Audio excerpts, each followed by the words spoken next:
What's going on, everybody? Welcome to another edition of the NH Experience. And my guest today is a five-time boxing champion. She is no joke. Uh, she's the world and international boxing champion. She also has a bachelor's degree from CSUN, that's Cal State Northridge.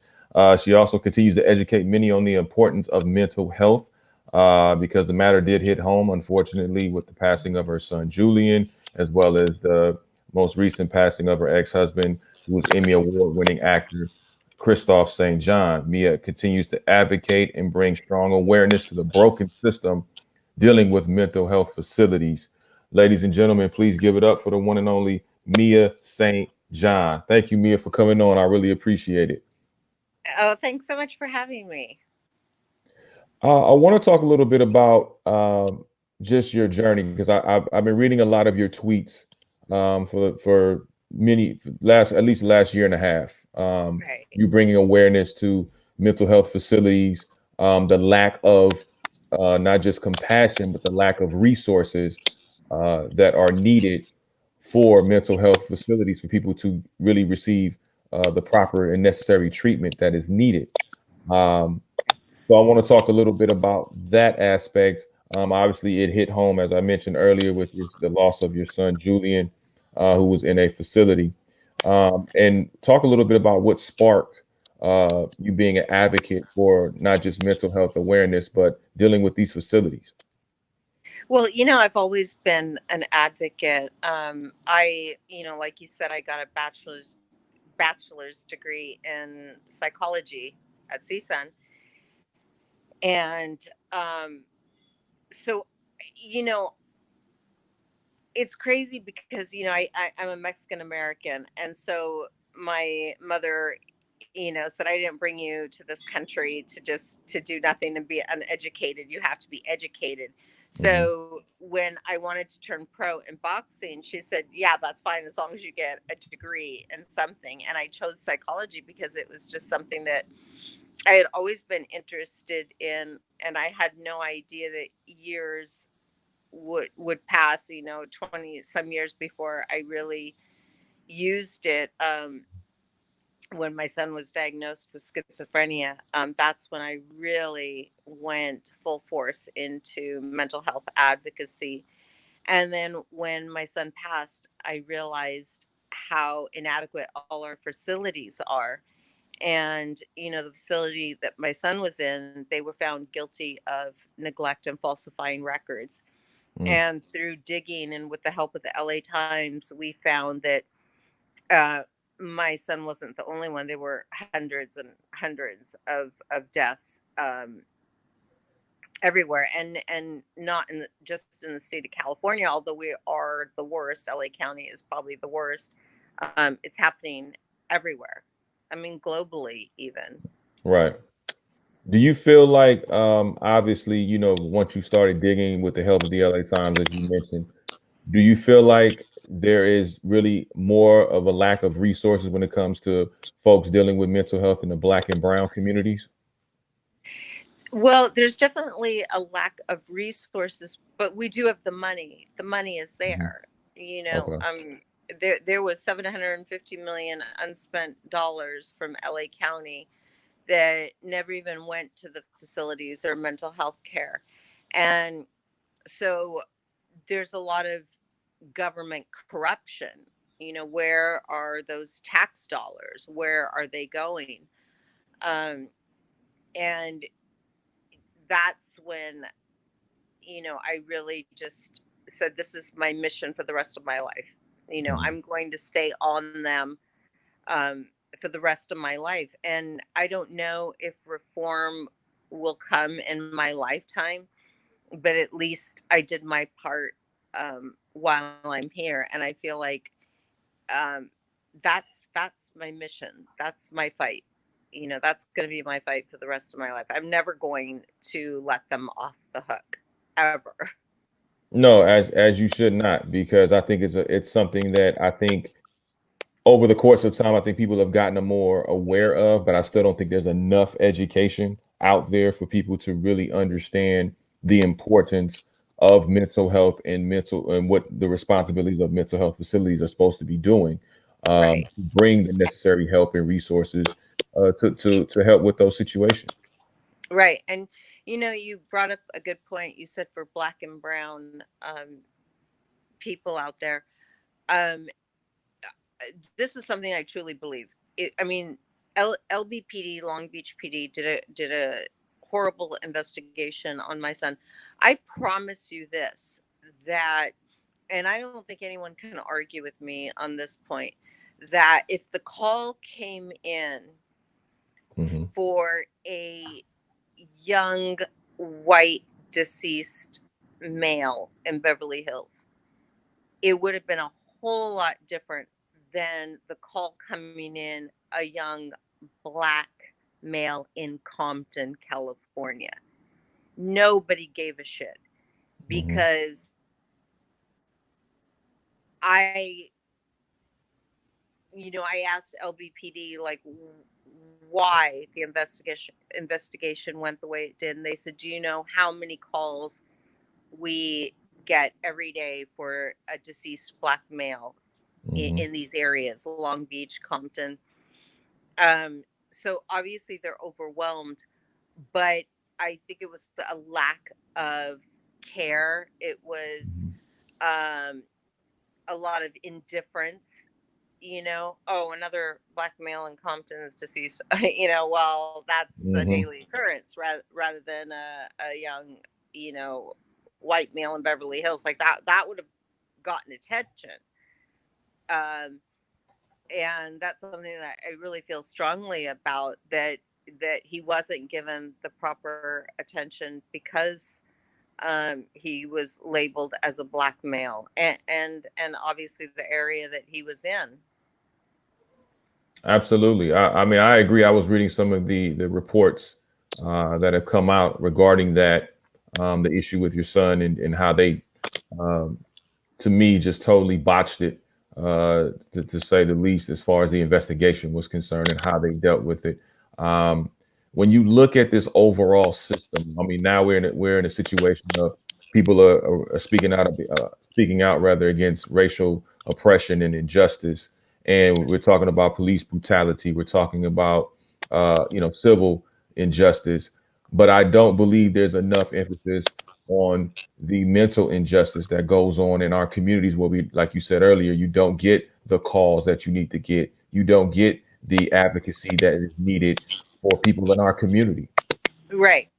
I mean, I feel like, I mean, obviously this is everywhere. We've seen it all over the nation, but I think that especially in LA County, we have such a lack of caring, um, especially for people in these areas, and I don't think that um, there's enough importance placed on mental health, because you don't realize that with our culture, I'm Latina, and in my culture mental illness is not really accepted, and so when something happens, we don't really, our culture isn't one to go out searching for help for mental illness, and neither is the black culture. So it's not just a lack of caring, it's also a lack of education. We're not educating our parents and our kids in these Hmm. schools, because I believe that a lot of the, look at our twin towers, which is our prison in LA County. I mean, it's just, when my son was in and out of the twin towers, not Hmm. because he was a bad kid, he was an awesome kid, but he had a lot of mental illness that would, um, the police didn't really understand like what is going on with him. They just thought he was just, a bad kid, not realizing that he had mental health issues. And that happens to be the case with a lot of these kids that are being just thrown in jail Hmm. without proper treatment, because treatment is what they need. They don't need to be in jail just locked up. I mean, Clinton passed the bill in it. I think it was the it was in '94. What bill was that for? Um, It was. it was a hard, um, it was basically what they did was they just threw all of these kids in jail Oh, it was to clean up. the 94 crime bill. That was a 1996 Yes, crime bill that was yes, thank you. also authored by Joe Biden, by the way. Yes, okay, and I really want people to recognize that. I'm so glad that you brought that up because all these Democrats and Latinos and blacks are like supporting Biden, but what they don't realize is that what he helped author this bill. I mean, the reason you saw a cleanup in the '90s in Compton was because wasn't because that this bill was so great. It's because they threw them all in jail for Mhm. petty crimes. I mean, Right. my son had been in jail for possession. Hmm. I mean, you see kids this young spending years and years, some of the rest of their lives for crimes like that, like drug use and possession. Wait a second, there's something wrong with that. And that's what I think that our culture does not realize is that when you're supporting Democrats, and I'm a you know long life Democrat, but I'm starting to see all the corruption in the government and realizing that I don't know if I can vote that way anymore. That I don't Hmm. think that I can really support those bills anymore. You made up you made an interesting point rather when you said as far as understanding, there's a lack of understanding in various communities when it comes to this. I would also add there's a lack of understanding when it comes to certain laws that are trying to be passed. And I do believe that we in the black community, in the brown community, and any other community needs to educate themselves on these laws because a lot of the way that these laws are written can be very confusing if you don't take the time to research. Yes. Yeah. Um, and I feel like when it comes to the presidential campaign, I don't really care. I feel like I encourage people to vote because I say we have the most power on the local and state level where you Right. can actually reach out to these, where we're voting for judges, we're voting for people that's in charge of the Department of Mental Health, for example. We're voting for council Right. people. We're voting for county supervisors and mayors and, state senator. I mean, governors and things of that nature. Um, what do you feel like people need to really horn in on when it comes to understanding what these laws represent and how they can actually help us when it comes to mental health or hurt us when it comes to mental health if we're not careful? Well, it's so hard because you go to the voting polls and you read all these bills and it's overwhelming, Mhm. and you don't understand a lot of them, and I even don't. I myself don't understand them. The only reason I went digging into the '94 bill was just because of my son. Mhm. But a lot of people don't do that.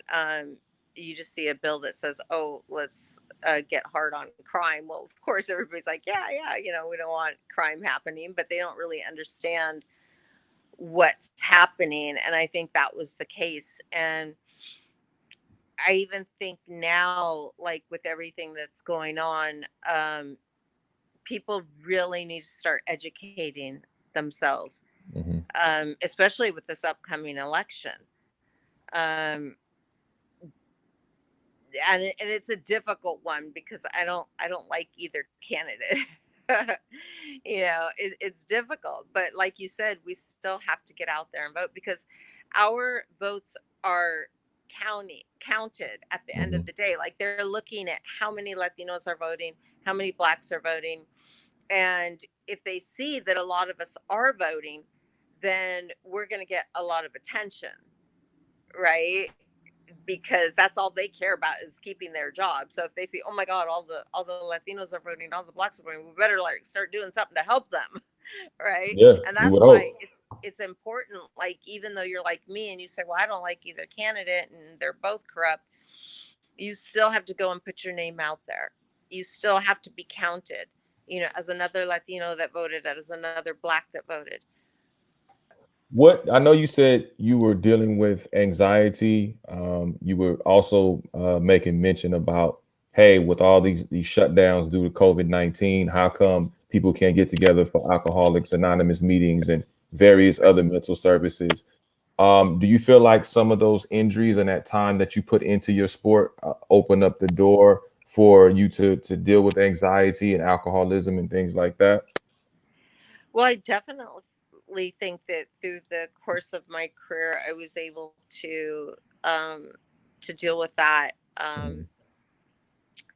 and I did it very well. My career was my life. But then when my child got sick, and I just,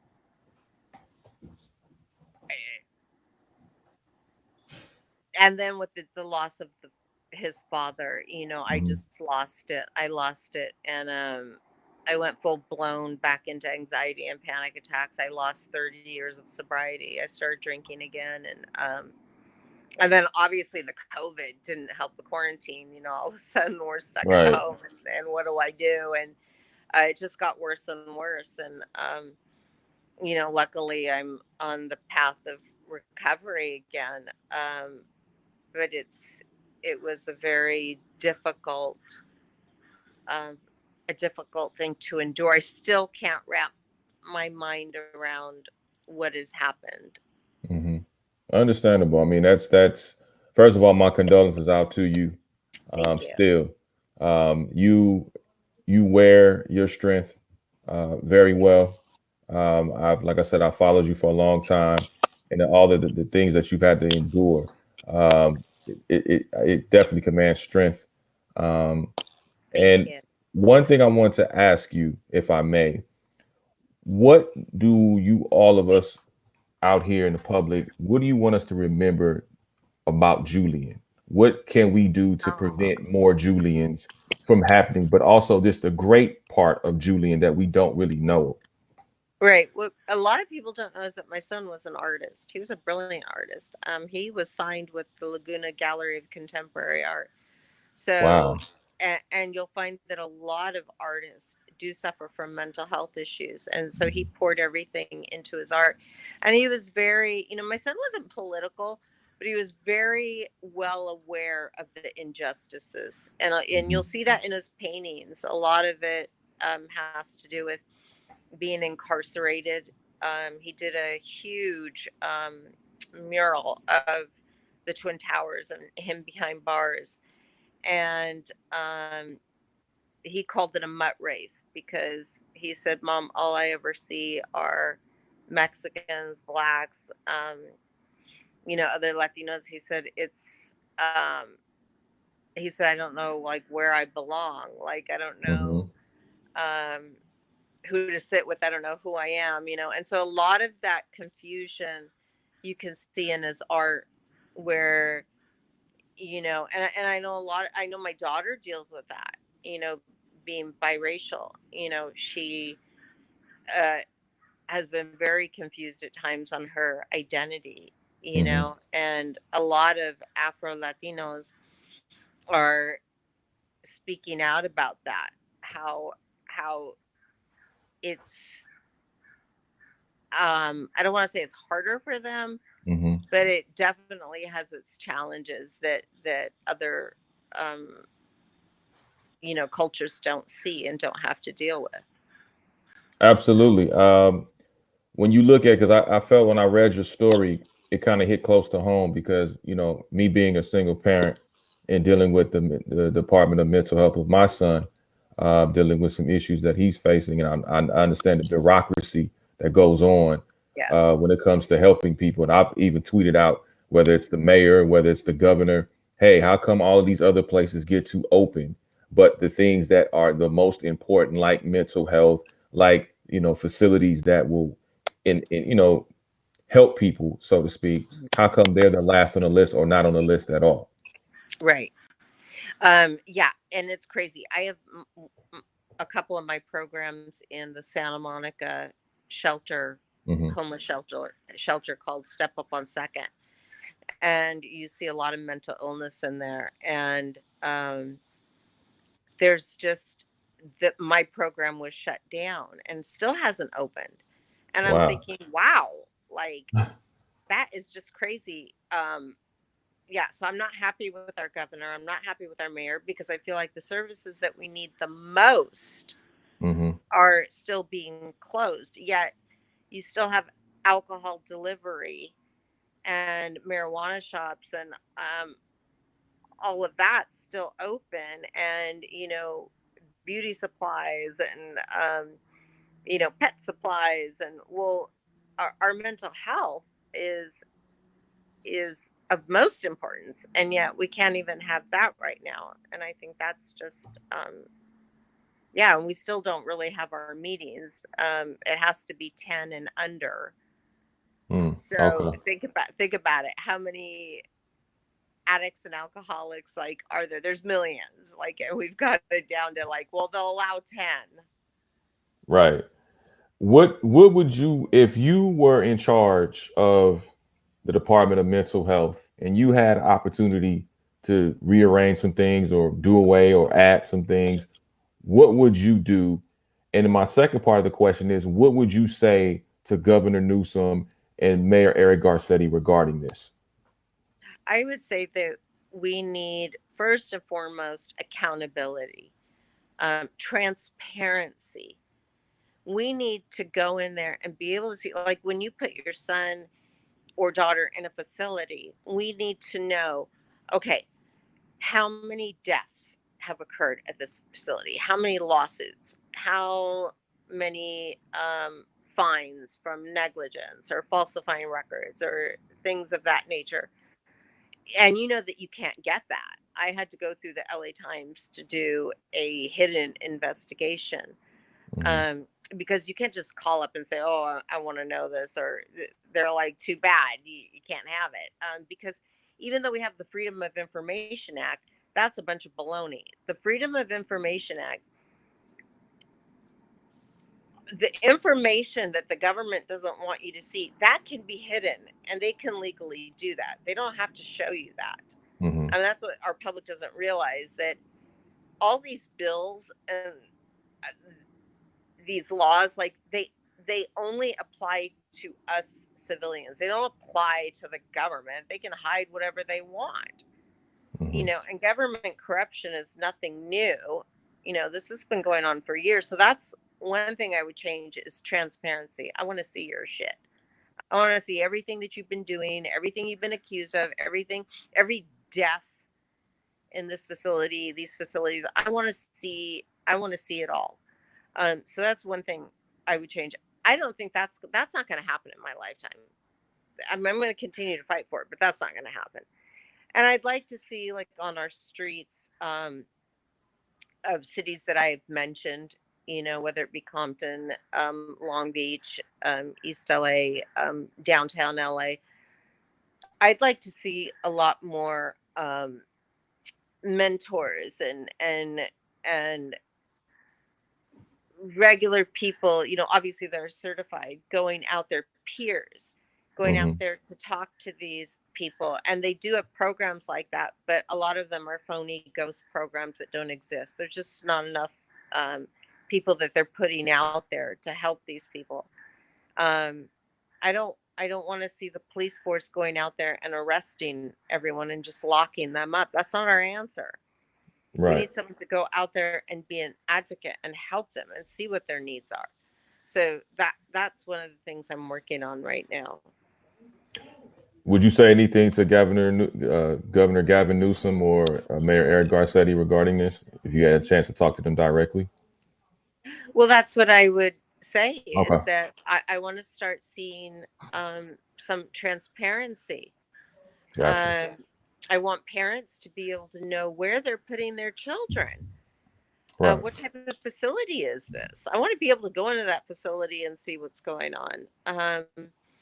And again, getting um, more mentors out there, um, to help these people on the streets, not police. I don't want to Mm-hmm. see any more police force out there. I want to see more, certified drug counselors, or um, people, that can come up, not in a uniform, but just like in civilian clothing and saying, hey, I'm Yeah. here to help. What can I do for you? How can we help you? People That's what I amongst would the say. people. Got you. Yes. Yeah. Got you. Yeah. One thing I want to ask you, because I just recently, we all know, and I talked to a couple of people that, kind of came in contact with your late ex-husband in Kristoff St. John. And they just say, man, it's one of the coolest guys to be around. He was a phenomenal actor. I know he's part of the Young and the Restless, but I recently saw an episode of Living Single. He was working opposite side of Ken Fields, and I thought it was the most hilarious thing because you always used to seeing him in such a serious role sometimes, but to see him do comedy like that was really refreshing. And so, what is it about Kristoff that you remember the most that you want us to remember about him beyond the acting? That he was just, like you said, I mean, living single, and then he was on the Cosby Show, and he was on so many shows. That's My Mama, and the Bad News Bears. I mean, he was a brilliant actor, and he's the only man I ever married, and I had the wedding of my life. He was romantic, and he was a really um, kind, loving person, and Mhm. he will always be the love of my life. And we remained friends till the day he passed. I was the last person to talk to him, the last person he called, and I was grateful that we were able to say our goodbyes and how much we loved each other. And uh,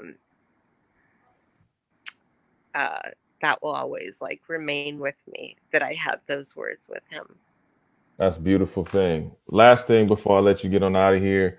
I know you talked earlier about having the exhibition matchup with Christy Martin. Looking forward to that one. But what is Mia St. John doing these days? What are you doing? We know you're working out, but what else are you doing? What are you watching? What are you traveling anywhere? Are you able to travel to certain places? Are you doing certain things? What's going on? So, well, first and foremost, I have a radio show on Voice America, and you can find it a direct link if you don't want to go searching for it on their site. But you can find a direct. It's called In the Ring with Mia, and you can find direct links on my Instagram, which is at Mia St. John Boxer, or on Twitter at Mia St. John Boxer.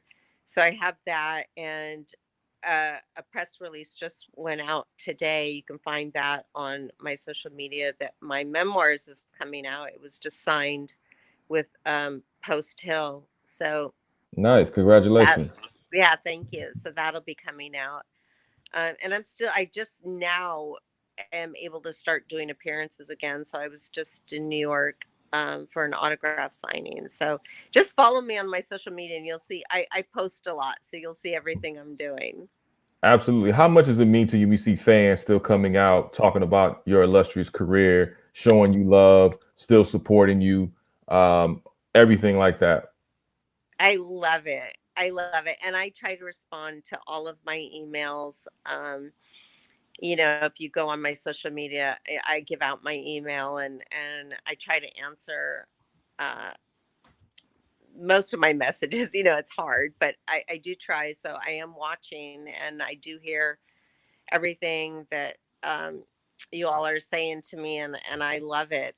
And I really cherish it, the support.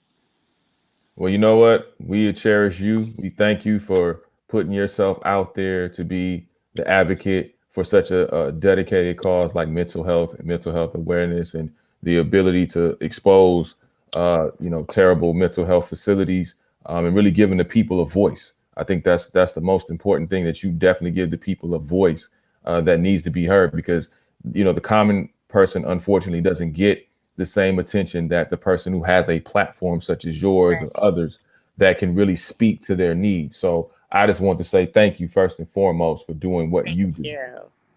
Thank you so much. Thank you. And one more time, let everybody know where they can keep up with you on all social media platforms.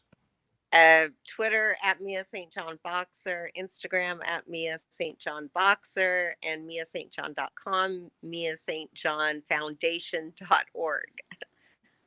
All right. Well, thank you so much, the one and only Mia St. John. We appreciate you, and you're welcome anytime on the show. Anything that we can do on this platform to continue to get the awareness out about what you're doing, please let us know. Do not hesitate. We'll make sure we do our best job to get it out there. Thank you so much. Thank you. You have a great rest of your day Okay, now. you too. Mhm. Bye.